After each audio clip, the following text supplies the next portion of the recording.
All right, it's an audio test for those on Zoom. Can you let me know if you can hear this?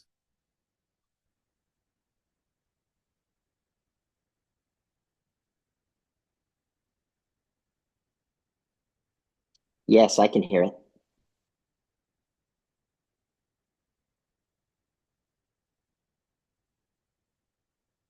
This is Mike Gallagher. Yes, I can hear.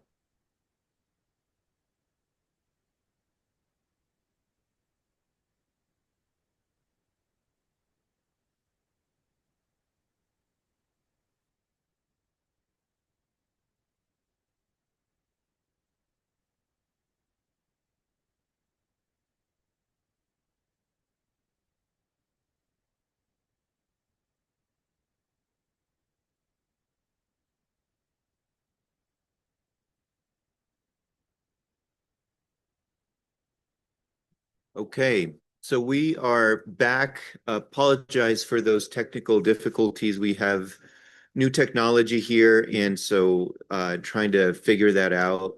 So we'll be proceeding and we'll be recording the Zoom, and that will be posted later.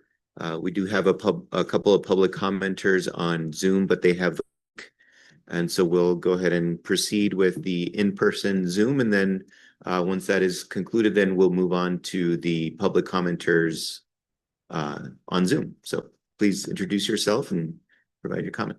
Good morning, Commissioners. My name is Bridget Condon. I'm here today as a board member for the Albuquerque Hispano Chamber of Commerce.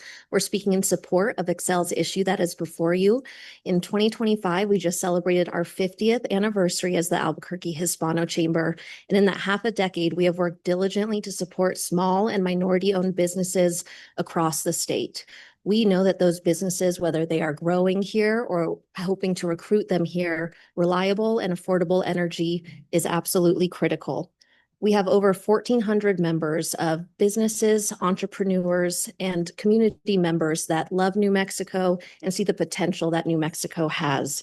No matter what community or industry our members are in, that energy is a critical piece. And we hope today that you will consider supporting Excel's request before you. Personally, I was born and raised in Santa Fe, and I have had incredible job opportunities that have taken me around New Mexico. And from Clayton to Daddle or Aztec to Jal, we have incredibly diverse communities, and those communities deserve a diverse energy portfolio that support their needs. The southeast corner is an incredibly critical piece to the energy health of the state overall. And for that reason, Albuquerque Hispano Chamber strongly supports this initiative and hope that you all commissioners will do the same. Thank you so much.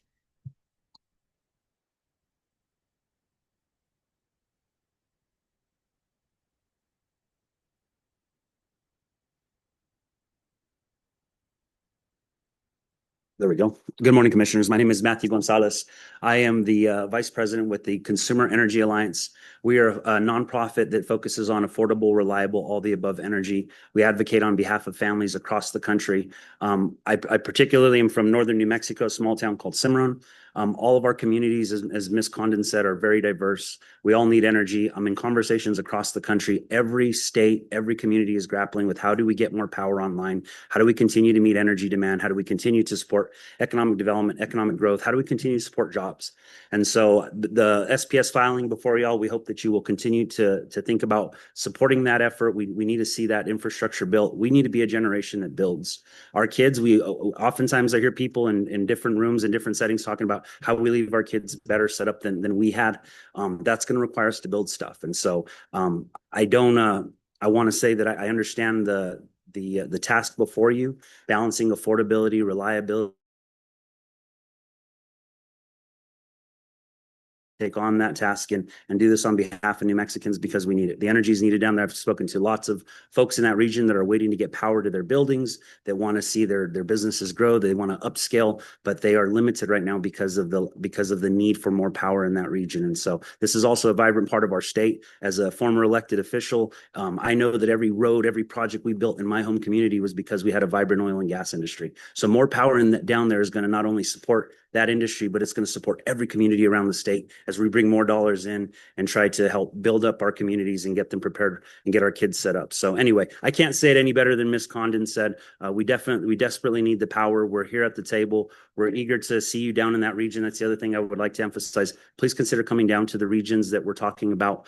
You're talking about communities that want to have their voices heard. It's hard to get to Albuquerque. It's hard to get to Santa Fe. I know people who have a hard time making it to council meetings. So please consider coming down into those regions. We'd be happy to help host things, host events if that would be helpful. But there's a lot of people that want to talk about this matter, and it's power that's desperately needed in the region. So thank you, and I commend you, and I appreciate all the work that you do for our state.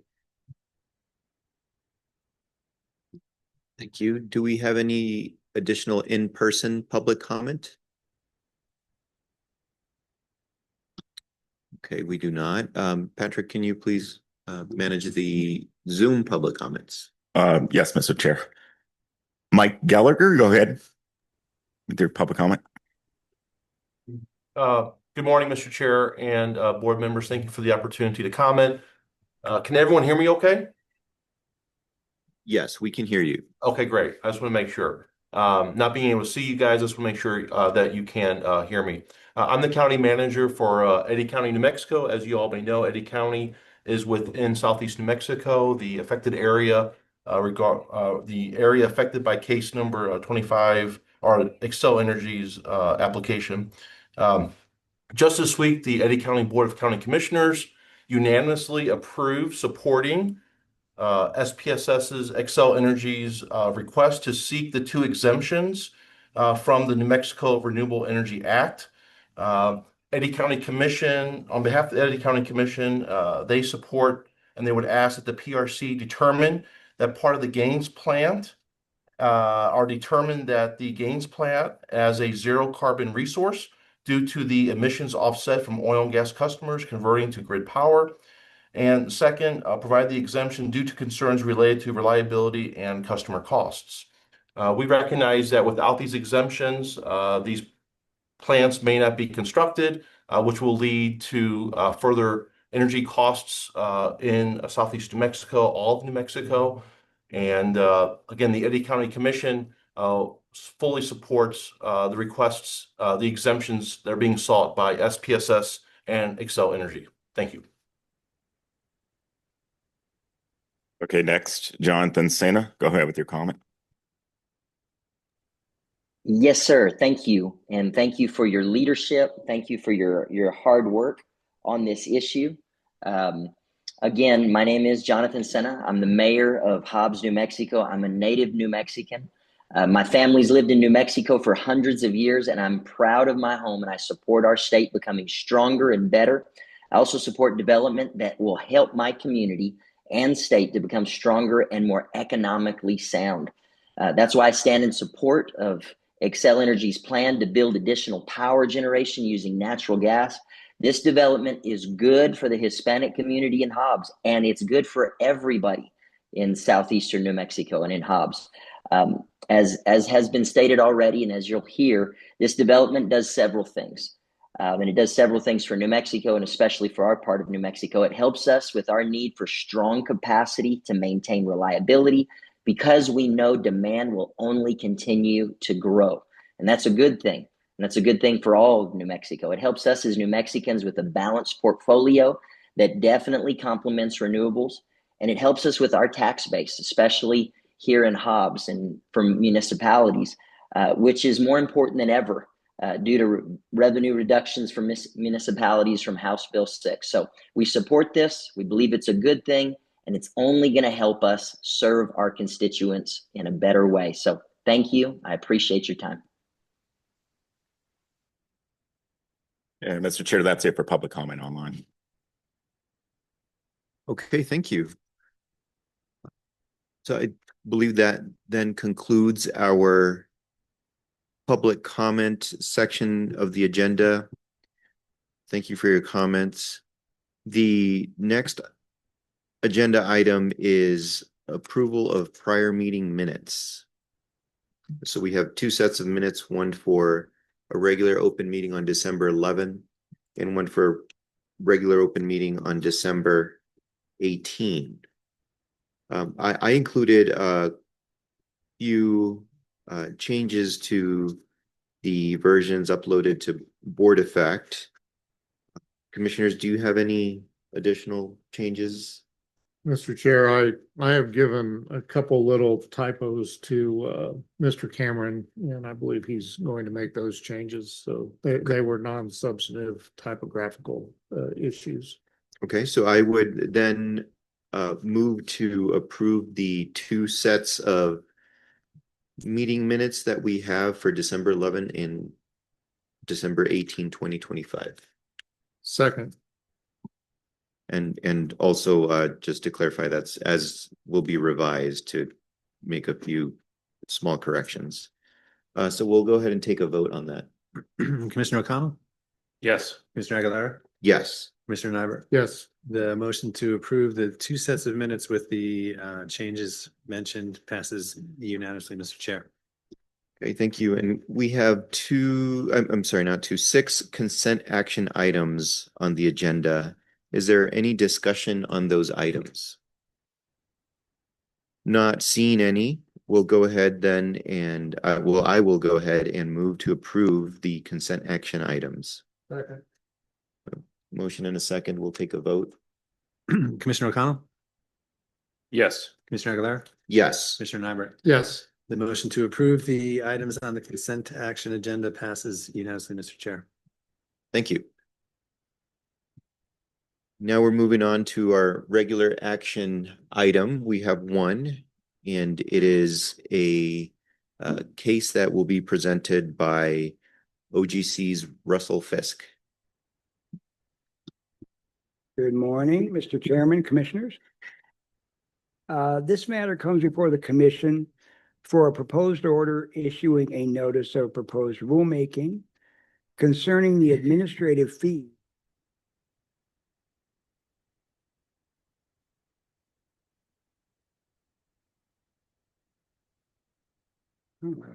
sorry. Basically any filing that opens a new docket, as well as advice notices. Last year, the legislature amended the Public Utility Act to allow the commission to increase those fees. The proposed rule amendments would amend the commission's rules of procedure concerning filing fees, with the proposed amendment language reading as follows. The commission will determine filing fees for applications, petitions, formal complaints, and all other filings requiring a new case number, as well as filing fees for advice notices. The commission will post any fee changes on its website by July 1st of each year. I worked with the Chief of Staff's office in drafting this language. The language provides the commission with the ability to change fees on an annual basis or to choose not to change fees in any particular year. Because this will be a relatively simple rulemaking proceeding, the order would set an expedited schedule with a public comment hearing on March 18th and the closure of the record on March 20th, so that the commission can have rule amendments in place well before the fiscal deadline of July 1st, 2026. And with that, I will take any questions. Thank you for that presentation, Mr. Fisk. This will be, I think, the third ongoing rulemaking where we're touching rule 1.2.2. Is that correct? We've got the big effort, we've got this, and then what we're going to talk about later in this meeting with the E360. Yes, Commissioner O'Connell, and I discussed this with Robert. This proceeding with an expedited schedule will essentially fit within, in other words, it won't be integrated into his rulemaking, but it will be started, commenced, and finished between, like within his proceeding. So when his proceeding regarding the rest of the rules of procedure is finished, he'll just be making those changes on top of whatever changes are made in this proceeding. Does that make sense? Yeah, it's just, I don't see where the other process and this one conflict at all. Just didn't know if you'd looked at that and seen if there was any changes likely in the other 1.2.2 rulemaking that this also affects. No, I don't believe so. I let Robert know what change we're making. There's only one subsection of a section of the rules, just the filing fees section, and that's it. That's being touched here. Okay, that's what I thought, but I learned I better ask. Don't assume I know. So thank you. Thank you. Any further discussion on this item? Okay, so given that we have no further discussion, I will move to approve the single regular action item that we have on today's agenda. We have a motion and a second. We'll take a vote. Commissioner O'Connell, Aye. Commissioner Aguilera, Aye. Mr. Nyberg. Yes, The motion to approve the order passes unanimously, Mr. Chair. Thank you. Thank you. So next we have the discussion and potential action section on our agenda. We have two items. The first item is for docket number 2560 UT, and we have Ms. Erin Lecoq to present this item. Good morning, Mr. Chair and Commissioners. At the outset of this meeting, the chairman discussed a closed meeting that we had on January 8th, and this order is the results of the discussion that we had in that meeting. What it basically does is it sets issues in the P&M acquisition case that the commission is specifically interested in learning about during the proceeding.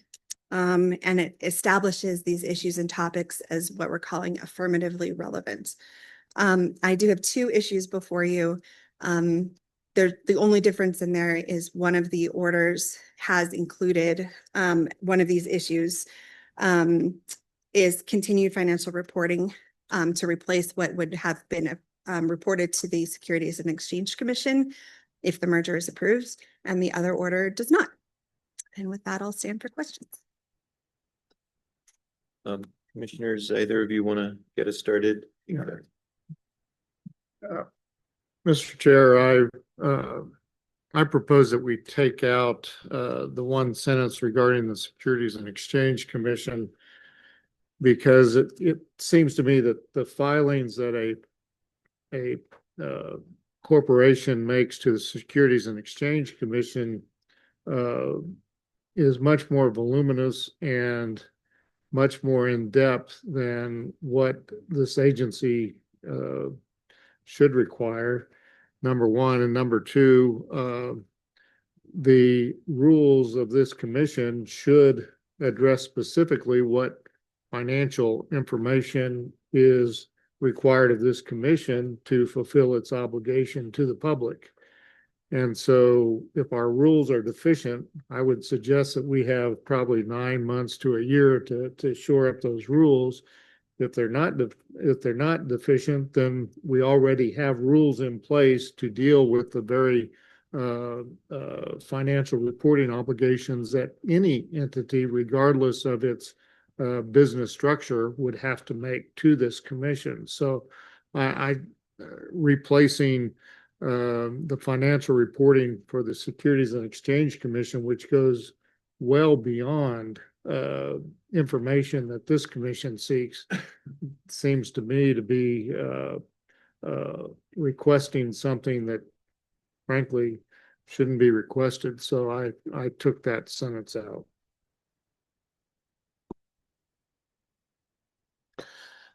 Yeah, thank you for explaining that, Commissioner Nybert. For me, just the goal of this order is just to avoid a situation where there's something that I think is relevant, isn't well developed on the record when it gets to us. I mean, because we don't.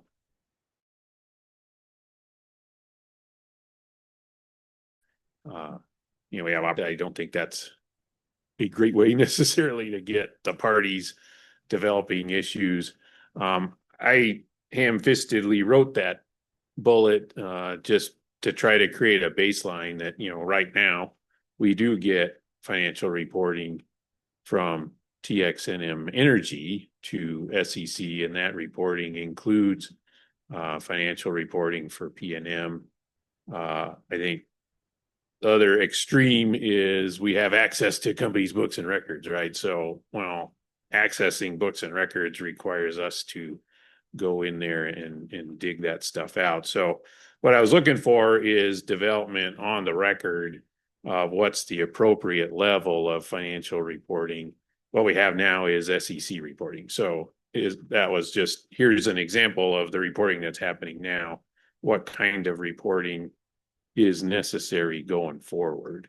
So if we wanted to rewrite it and take out the reference to SEC, that's okay by me. It's just, I really do want parties, especially staff, to be providing information on the record about what they feel is the appropriate level of financial reporting. Because my understanding is if we don't order something, then nothing happens. And if you want, I don't want to live in that world where we're trying to deal with issues after they happen. If we're worried about things like credit ratios or other financial dynamics that are developing within a regulated utility, and this is not specific to P&M, this is regulation in general.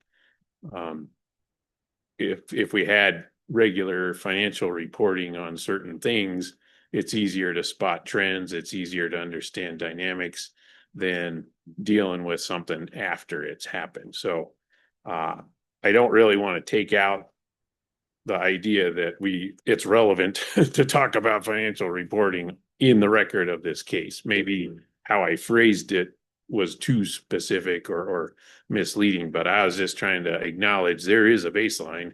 Currently, we get access to financial reporting because the company that owns P&M has to report to the SEC. When we get, if merger is approved, how do we replace that with the appropriate level of information going forward? And my expectation would be that would be part of a final order if a merger is approved. So anyway, that's why it's in there. Well, I guess I would ask the question, do our rules not specify what financial records the commission needs to perform its analysis and do its work with respect to public utilities? Because if our rules are not specific in what we need from any business entity, then I would suggest, and I hate to do it, but I suggest that we engage in some further rulemaking to clarify that issue, because we ought to have the ability to secure appropriate financial records from every entity that is subject to our jurisdiction.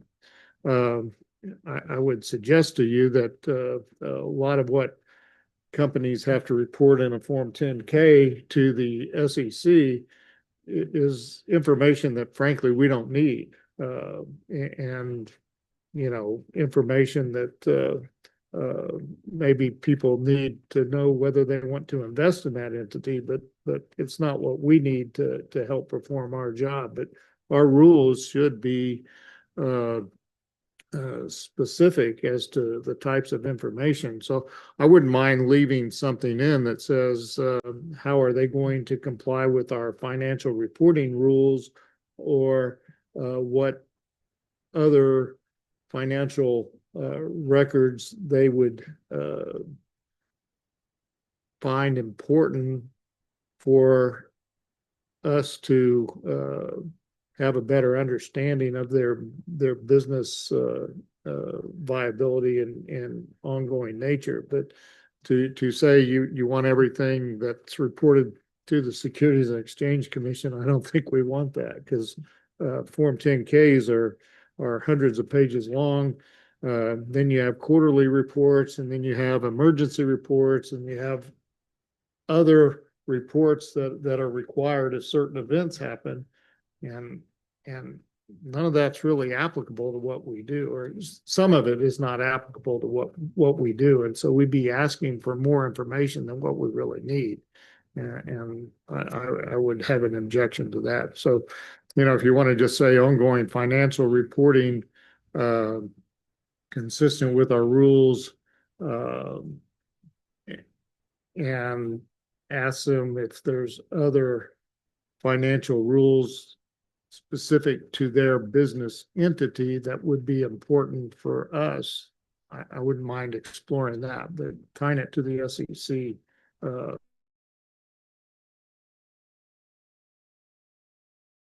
It,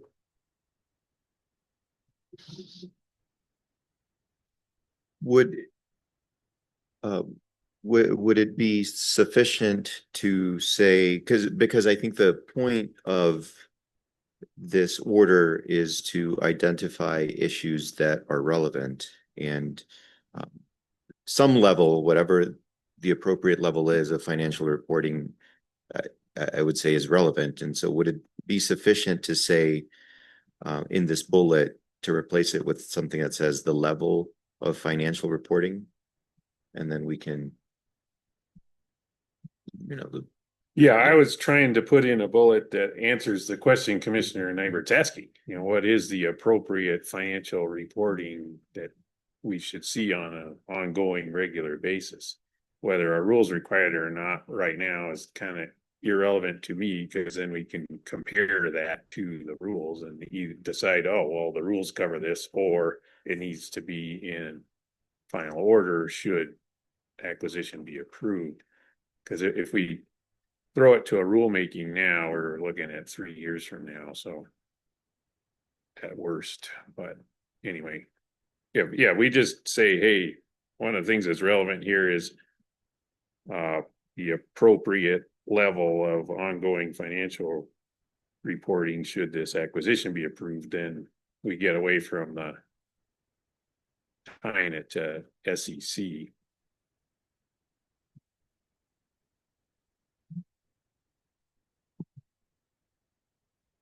Commissioner Nybert, would the language that was just stated, does that work for you? yeah, I think so. I'm trying to write down maybe how to put that in. So maybe give me a moment. We're going real time.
Would something like ongoing financial reporting consistent with PRC rules and any specific additional financial information that is relevant to its specific business entity as it relates to the proposed transaction?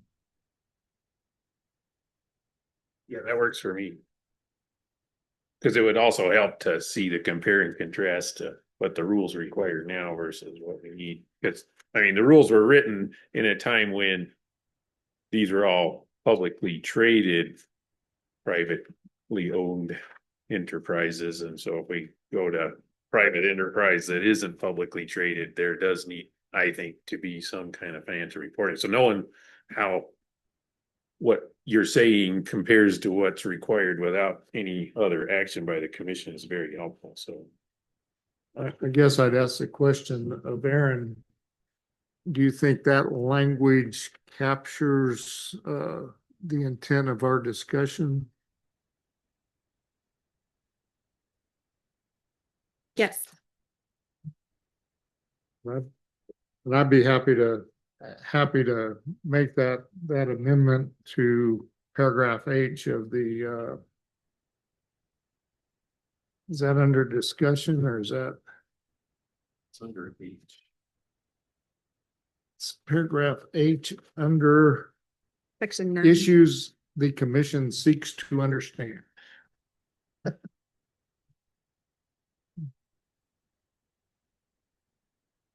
And you can revise either draft. They're both the same except for that one sentence, right? Right. So, I understand the change. Ms. Lecoq, are you good with the instructions? Yes, Okay. thank you. Well, thank you for working through that. With that, then I will move to, well, is there any, well, I'll make a motion that we can discuss whether there's any further discussion. I will move to adopt the procedural order establishing affirmatively relevant topics as just revised. Is there any discussion? Well, I'll second. Rusty had a nice winter break. So we have a motion and a second. Is there any discussion on the motion? Any further discussion? No. Okay. Well, I might add that I would really like to express my appreciation to Ms. Lecoq for working with us on this matter. I think it's really important step that we're taking, trying to be proactive on this matter, trying to get relevant information that this commission believes is important for it to do its job in trying to weigh the interests that are before us. And so I know it took us a while to get to this point, and I appreciate her work. I appreciate all the discussions that have been had regarding this. We've had some public comment. I'm sure we'll have more. But it's an important issue that is before this commission, and one that we're taking very seriously. And I believe this is an effort to show what this commission finds important in the discussions and the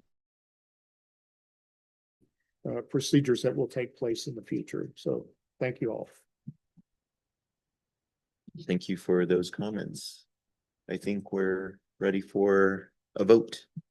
Commissioner O'Connell, Yes. Commissioner Aguilera, Yes. Commissioner Nyberg. Yes. The motion to approve the order in 2560 UT as edited by Commissioner Nyberg passes unanimously, Mr. Chair. Thank you, commissioners. Thank you. The second item during this portion of our agenda is a potential resolution on the PRC agency legislation. And we have Ms. Jerry Mattis to present this item. Good morning. Today to present you with a formal resolution that would support our staff with the full weight of the commission behind our legislative efforts. Specifically, we have our bill that's been pre-filed. It is now known as HB 70. It's House Bill 70 with a short title of PRC Support Agency. As you all know, this is not new policy. This bill, HB 70, builds on the legislation that the PRC brought forward last session, which has been discussed in a prior open meeting recently. Specifically, HB 7 would modernize our outdated statutes for the Public Regulation Commission Act, and it better reflects the commission's current and evolving role. It also establishes a self-fund to provide stable and predictable funding aligned with our regulatory responsibilities. In addition, the legislation would improve our financial sustainability and our independence while modernizing and enhancing efficiency, clarity, and effectiveness to carry out the PRC's mission. I just want to affirm that the resolution before you does not lock in bill language, or it does not limit your future discretion, the commission's discretion. It simply signals unified commission support for the agency's work and working with our legislative partners. So we respectfully request the commission's approval of the resolution before you, and I will stand for questions. Thank you for the work that you do at the legislature and, you know,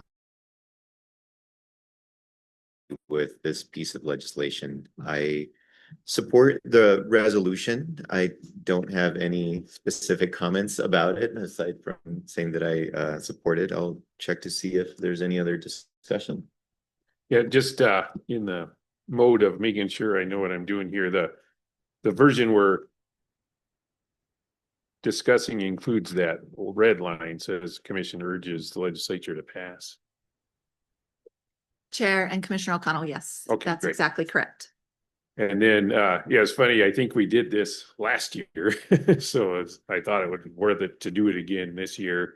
Might save us some having to run over the roundhouse because we have a resolution that can run over there for us.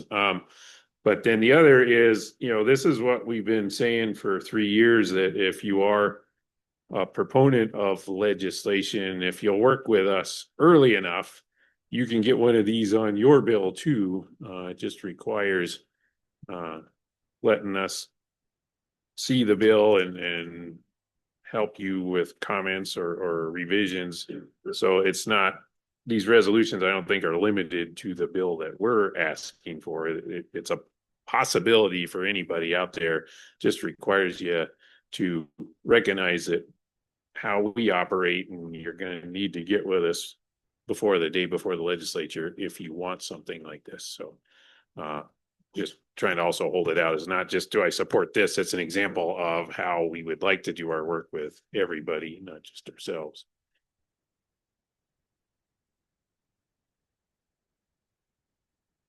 Yeah, and you know, just one thought, I changed my mind on no specific comments. One thought that I did have is in the title we have we say 2026 restructuring. And I certainly agree that we're restructuring the act. That's very clear once you read it. I think it'll also be important to ensure that people don't think that we're doing more within the agency, like the departments and restructuring, because that's not really the intent here. Although I agree that the phrasing is accurate in terms of what is happening with the act itself. Chair, that's a great point. I don't know what we would want to change restructuring to. Reorganize. I mean, it means the same thing, but I get what you're saying, that while we are making certain changes, we're not eliminating the responsibilities of the agency and the commission. So I get what you're saying. I don't. Yeah, and I think when somebody reads the bill, they'll recognize that, well, assuming they have familiarity with how we function. But I guess I would just make that clear, that, you know, that we're not moving around departments and doing a restructuring in that sense. We're restructuring the way the act is written. Well, now that we have a bill number, we could just replace that with HB 70. 2026 HB 70. Okay. Oh, yeah. Okay. Thank you for that. Okay, so we have a friendly amendment to the title here, which would read a resolution supporting House Bill, was that 70 or 7? 70. Yes. Thank you, Chair. Thank you, Commissioner Nyberg. Any further discussion before a motion? Okay, well, then I will move to adopt the resolution as has been revised during this conversation. Okay. We have a motion and a second. No further discussion, it looks like, so we're ready for a vote. Commissioner Nyberg, Yes. Commissioner Aguilera, Yes. Commissioner O'Connell. Yes. The motion to approve the resolution as amended passes unanimously, Mr. Chair. Thank you. And thank you again for your work on this thus far. I know it's just the beginning, but now you have a piece of paper that you can go show people. Thank you, Thank Chair. you. Thank you, Commissioners. I appreciate your support. Thank you for the work you're about to do too. Get plenty of rest this weekend. That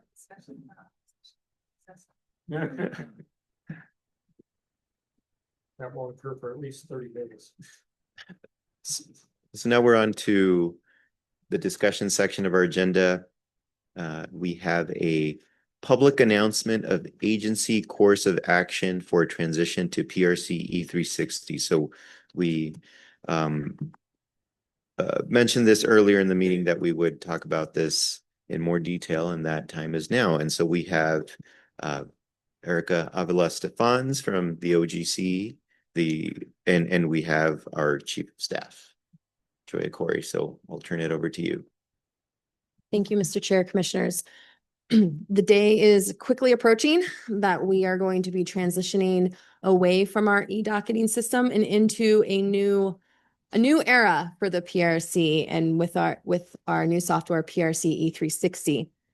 Because one day e-docket will be live and the next day PRC E360 will be live, there needs to be a working set of rules and procedures in place so that when this technology change takes place, people aren't still emailing their filings, for example, to records, because our current rule codifies the manual way in which we currently accept filings. With this new software change, there will be much more autonomy for the parties to do their own filings and allow our staff to do their jobs behind the scenes. And so it'll be much more integrated, everybody working together.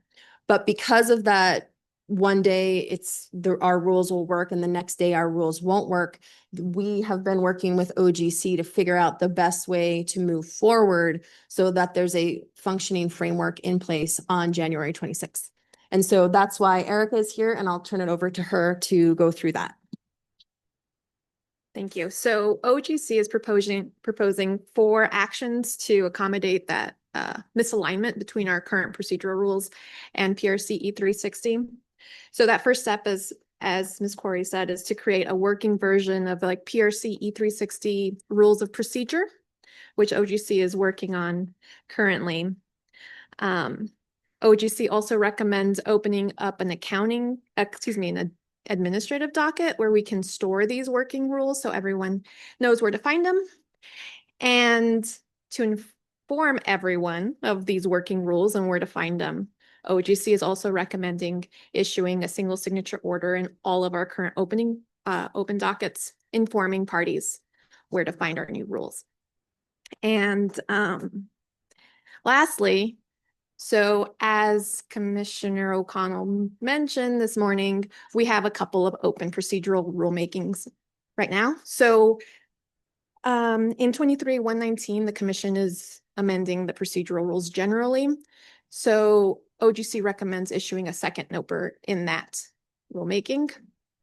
And to elaborate on Commissioner O'Connell's statements about the current rulemaking that was approved this morning, I don't think that these PRC E360 rules will interrupt that process, that specific rulemaking. Thank you, Ms. Stefans. Commissioners, we do have other things that are happening at the same time. Next week is going to be a very busy week for the agency. Pretty much in general, as you know, the legislature starts. We have our budget hearing on the 22nd, but on top of that, we have several items planned for the PRC E360 rollout. As you know, there's a special open meeting planned, which will be fully remote, so that you all and anyone who's interested can tune in and see a high-level walkthrough of the public-facing system, get a broad sense of what are the functionalities, what are the types of user accounts or non-accounts that allow different functions to take place. Everything from things that you can do as a public user without any account whatsoever, all the way down to what we call tier 2 accounts that will allow people to manage their own filings, manage their company profiles, et cetera, et cetera. So that's happening on the 21st. And then on the 22nd, there will be like an all day, I think it's 8 to 4:30 live training here in this very room with our contractors, Spiridion, who has worked with our team of subject matter experts to build this system to make it work for the PRC. That training will go over things like how to register for an account, how to submit your company to be company is now a term of art in our new system. So how to manage your company and what the contacts are, how to make sure that you can file a new docket if, say, PNM or SPS needs to apply or petition the commission. How do you file into existing dockets? How do you retrieve information that are in those dockets? So it'll be an in-depth full day training. That's going to take place on the 22nd and the 23rd. They will be repeats of the trainings so that you can choose the day that works best for you. Those trainings will also be recorded and posted on our website. If you've been to our website recently, there's a big banner at the top. It's hard to miss. Those trainings will likely be posted there for you to refer back to as you have questions or if you're not able to make one of those. Now, I understand that there's a significant hearing happening for the commission during this time. It's simply unavoidable the way that our contract is structured. We lose our contract, the level of contract support that we currently have during the month of January. So we are hosting these trainings now. We do plan to have ongoing trainings available. We are working on that now with IT and some educational design. And I think the term of art is instructional design. So that we can have ongoing support. But for now, the best bet, if you need to be functional day 1, January 26th, is please attend one of these trainings on the 22nd or the 23rd. We also, as everybody who deals with the PRC knows, we have an amazing record staff. Our record staff has been intimately involved in creating and testing this system. And so they will continue to provide support with that. We have IT staff ready to stand by to help with that rollout the week of the 26th. So they will also be standing by for support. And many of the agencies, all of the agencies' divisions have at least one person, sometimes as many as 3 people who have been involved in this process from day 1. And so there will be much support kind of across the agency for people who have questions or want to learn how to use the system in a more in-depth way. I think that covers kind of the broad strokes of what next week looks like and what the rollout on the 26th looks like, but we're happy to stand for questions. Once again, thank you for all of the work that has gone into this. A lot of staff working on this, and I'm sure they will be relieved to not have this be a full-time job. But and so this has been planned for a long time. I also saw the notice, the banner when I went to the website. And a part of me when I saw the kind of like, oh, we need to transition, which I always knew, made me a little nervous just because we have some enormous cases and but it's never going to be a good time. So we can't wait for whenever we have a good time and also because of the contract, as you just mentioned. Yeah, I'll be crossing my fingers. Please, if you need to publish something on E360 soon, attend one of those trainings because you'll want to know how to do that. commissioners, any comments? Well, yeah, my question had been, having grown up in Albuquerque, I thought that was E360. But I guess not. So. But yeah, it's gonna be a big switch over, and lots of folks have put a lot of effort into it, and knowing none of these things are perfect on day one, but it will be as good as it can be on day one because of the effort of it that everybody's put into this. So thank you. And we needed to do it. Well, thank you again for the presentation. This is just a discussion. There's no action requested here, so we'll have. Yeah, go ahead. Mr. Chair, I believe, as she described on during our special meeting next week. Yeah. Understood. Thank you.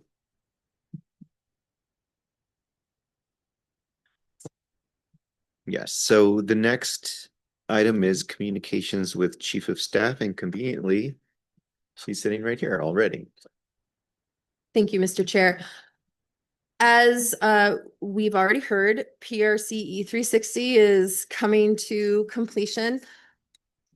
Unless something goes off the tracks, which I'm a little afraid to say out loud, but we're close enough that I'm feeling like this might actually happen finally. We will be delivering this on time and on budget, which I'm proud to say for this agency. It's been a humongous lift. Still more lifting to do, but so far so good. And couldn't be prouder of our staff who have been working extra hours and on top of their jobs already doing this. So it's been a team effort, and it's been just an honor to be a part of. So that's happening. All things that we've been striving for about 3 years to bring to fruition are seeming to come to fruition right at this very moment, as you can tell by our new hearing room. That is an incredible lift as well. And so I want to thank everybody who has contributed to that, from our team members in ASD and Miranda, Jackie, Eldon, IT, Patrick. Really, it's been a team effort there too. As you said, the first time you roll anything out, it's never perfect. And we christened the hearing room today by experiencing that. But it has been a long time coming. It's been a lot of effort. As you can probably tell, the furniture is a little sparse, which I guess is a good thing because that means we're growing. We do have a plan to have this fully furnished, including the conference rooms behind the locked doors, by the end of the fiscal year. It's all a matter, as with everything in government budget, it's all a matter of timing. So there are plans to complete that. And then the last thing that's also coming to fruition, you've also heard today about our legislation. Jerry has been working tirelessly. We appreciate your help, Commissioner Nyber, over the last couple of days, making runs over to the Roundhouse. There will be more of that, but we are hopeful that during this short session, we can take that across the finish line as well. So those are the 3 big things that have been occupying my time, but I'm happy to answer any other questions related to those or anything else. Well, thank you for those updates, and also want to emphasize the thank you to IT for putting this together. I did come check it out when it was not as organized, and there were like drills on the floor and a lot of action and things happening, and really appreciate just the work that has gone into this.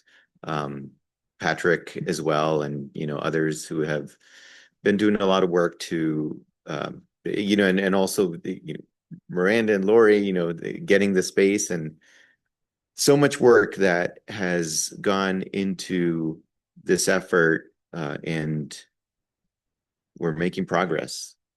So thank you very much. I don't think we have any other discussion, so thank you. All right, communications with commissioners. Either of you? Yeah, I can kick that off.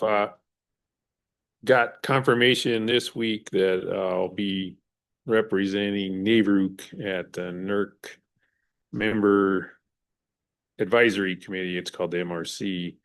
So the first meeting of that's going to be this week of February. That's also when the NARUC conference happens. So I know legislature starts, but I'm going to be doing commissioner work elsewhere for the week of February 9th. So if I told Jerry if need support at the Roundhouse, it's on you guys.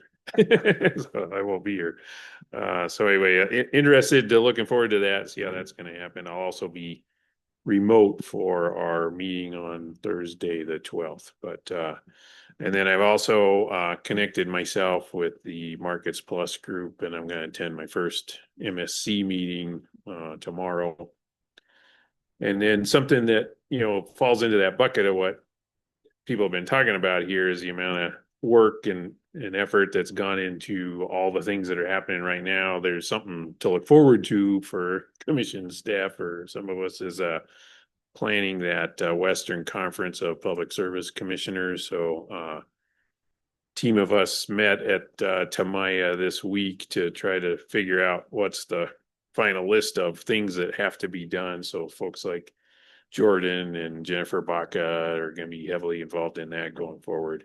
Going to finish up an agenda, and so I'll start like when we're at NARUC in DC, trying to recruit commissioners to participate in that. But it's funny because first of all, we're not behind, which was always the thing. How are we not behind on this? But accordingly, we're actually kind of ahead in some of the key planning aspects of that. And then another thing I didn't think about, but we've gotten pretty good at this commission at producing conferences, right? So the example of that was the event that happened in December. So other commissions to pull off, we're actually in great shape on that because of having developed the skill of put together a program and an agenda for our CLE conferences. So anyway, I just wanted to give people heads up that's working in the background, and acknowledge that folks who have been working very hard on Sprity, and I'm going to grab them the day that they're done.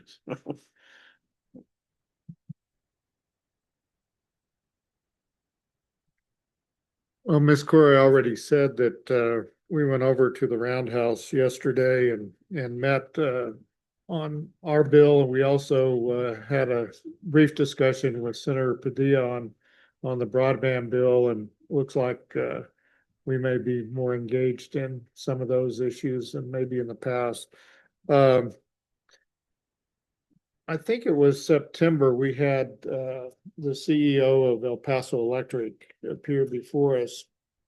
And I thought that meeting was beneficial. In fact, it seems to me that it might be helpful if we had the utility presidents, CEOs, or upper management anyway, come before the commission periodically, and just kind of have a discussion as to maybe issues we see, advise them, issues they see that we need to be prepared for, because we just got hit with a really big bite regarding energy in southeast New Mexico, a very big effort. And I think it might have been helpful if we'd been telegraphed that in an earlier meeting. And there's other opportunities to have that. And so I thought that meeting with the CEO of El Paso Electric was instructive, and I'd like to see us do something where maybe once a month one of the utilities is before us, making presentation, letting us talk to them about concerns that we see with respect to their utility. They in turn telling us some issues that they're having as well, and opening that dialogue. So we have what I count as 4 major utilities. If one appeared each month, that means they appear 3 times a year. Maybe you don't want that often of meeting, but it did seem instructive to me. So I just throw that out if we want to follow on that. Really pleased with our new hearing room. Not having to look around corners and things is very beneficial, and I hope that the public likes this new facility. This all the work that's gone into this facility hopefully will pan out as being helpful in about 12 months when we move into another new facility in another town. Hopefully we'll have new offices in Santa Fe within the next year or so that will accommodate our agency, because it's been pretty tough having an office of eight or nine offices, 10 offices in Santa Fe for an agency that has hundreds of employees. So we know it's not ideal for the agency. We know it's not ideal for our staff, but we appreciate their patience with us in trying to make this thing better.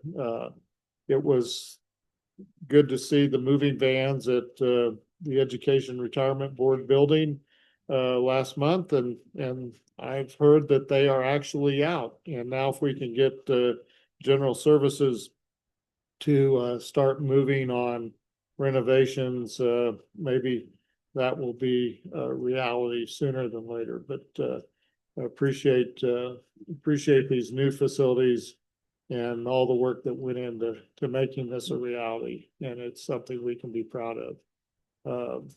With that, we'll be busy with starting meetings. I have Southwest Power Pool meetings starting February 1st, and then neighbor meetings after that, and it looks like we'll all be busy engaged in various aspects of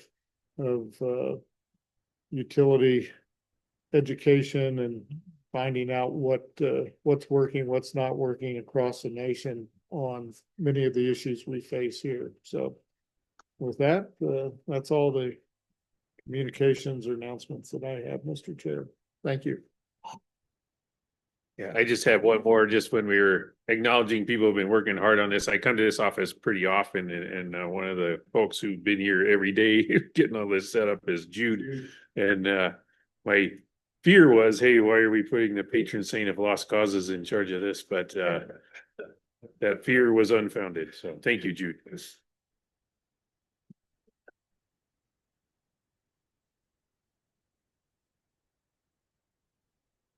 Mr. Chair, apologies for interrupting. I realized that there was one other thing that I forgot to update you on because there wasn't enough happening. On the 22nd, this agency is scheduled for a budget hearing in front of the House Appropriation and Finance Committee. And then on the 26th, we're scheduled in front of the Senate Finance Committee. So apologies, because there's many other things happening on those days too. Thank you. And if we need to be at any place, just you can let us know. We also have the hearing on the SBS case, but yeah.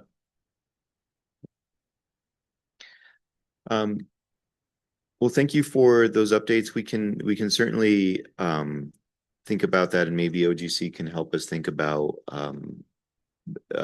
your first comment, Commissioner Nybert, about the company's presidents and CEOs. As for my announcements, I'm going to the NARUC meeting in February.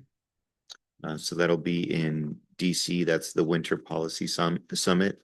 So I'll be going there and then having a rush back for our open meeting here. So I think that's the one that Commissioner O'Connell said he will be remote for. And